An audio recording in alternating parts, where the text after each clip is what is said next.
হেফাজতে ইসলাম তো কোনো রাজনৈতিক দল না। হেফাজতে ইসলামের ভিতরেই অনেকগুলো রাজনৈতিক দল আছে বিদায় তাদের পরামর্শটা আমরা এই সমাজে গ্রহণ করি। আমি যদি আপনাকে সমীহ করি, সম্মানের জায়গায় রাখি, আমি তো ছোট হব, বরং আমি বড় হব।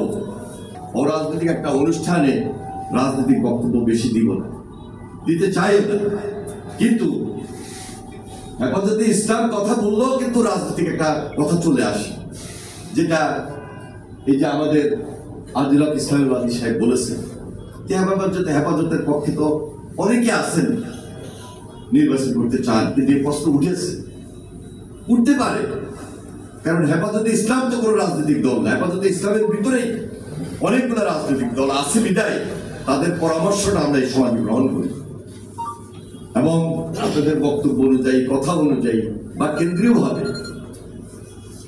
সবসময় আমাদের সঙ্গে একটা আলোচনা থাকে, একটা আলোচনা রয়েছে, যে আলোচনার ভিত্তিতে আমরা মনে করি হেফাজতে ইসলাম সবার জন্য একটা পরামর্শক বা পরামর্শদাতা হিসাবে বা গাইডেন্স হিসাবে ওনারা ওনাদের দায়িত্ব পালন করছে।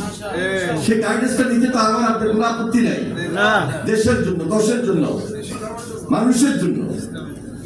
আপনারা আমাদের ভারপ্রাপ্ত চেয়ারম্যান জনাব তারেক রহমানের একটা বক্তব্য শুনেছেন, এই যে খুব রিসেন্টলি বিবিসিতে একটা ইন্টারভিউ দিয়েছে, প্রত্যেকটা কথা ভেবে বলেছেন, প্রত্যেকটা কথা বিশ্লেষণ দিয়ে তুলে ধরেছেন। ইসলাম সম্পর্কে কি বলতে হবে, দেশ সম্পর্কে কি বলতে হবে, পার্শ্ববর্তী দেশ নিয়ে কি কথাগুলো বলতে হবে, সমাজ নিয়ে কি বলতে হবে, সবকিছুকে তুলে ধরেছেন। এবং সর্বশেষ সবার কথা, ওনার কথা সবার আগে বাংলাদেশ, এবং এর মধ্যে নিহিত আছে আমার গণতন্ত্র, এর মধ্যে নিহিত আছে আমার সমাজ, আমার মানবিকতা।